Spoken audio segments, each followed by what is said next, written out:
తెలుగు సినీ పరిశ్రమ దేశం మొత్తం నుండి వచ్చిన టాలెంట్లకు అవకాశాలు ఇస్తుంది. ఇతర భాషల నుండి వచ్చిన హీరోయిన్లకు తెలుగు దర్శకులకు ఎప్పుడూ భేదాభావం చూపలేదు కాబట్టే చాలా నార్త్ ఇండియా అమ్మాయిలు ఇక్కడ మంచి కెరీర్ నిర్మించగలిగారు. ఇటీవల కాలంలో కన్నడ నుండి వచ్చిన కొందరు హీరోయిన్లు కూడా తెలుగులో లైమ్ టైమ్ లోకి రావడానికి ప్రయత్నించారు. కానీ రష్మిక మందన్న లాగా ఎవరూ సక్సెస్ సాధించలేకపోయారు. ఇటీవల సప్తమి గౌడ తమ్ముడు సినిమాతో తెలుగులో ఎంట్రీ ఇచ్చింది. రత్న అనే పాత్రలో నటించిన ఆమెకు చాలా క్రిటిసిజం వచ్చింది. తనకు ఇచ్చిన పాత్రలో తానే తనకు సహాయపడేలా నటించిన, పరిచయం చేసిన విధానం, డైలాగ్స్ మరియు ఆమె చెప్పిన యాక్సెంట్ కారణంగా ప్రేక్షకులు, విమర్శకులు నిరాశ చెందారు. దీనివల్ల ఆమెకు ఇంకో అవకాశాలు రావడం కష్టమైంది.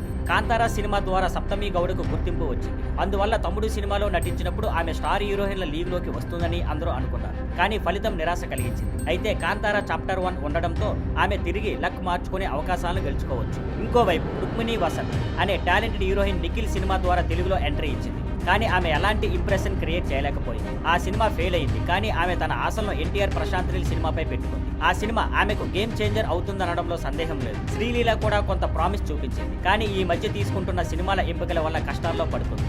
నిజం ఏమిటంటే రష్మికకు అదృష్టంతో పాటు కొన్ని విభిన్నమైన పాత్రలు చేసేందుకు ధైర్యం కూడా ఉండడం వల్ల ఆమెకు సక్సెస్ వచ్చింది. అందుకే ఆమె ఎప్పటికీ స్టార్డమ్, సక్సెస్, రికగ్నైజేషన్ ను పొందుతుంది. అందుకే అందరూ రష్మిక లాగే లక్కీగా ఉండరు. Thank you for watching. Please like, share and subscribe.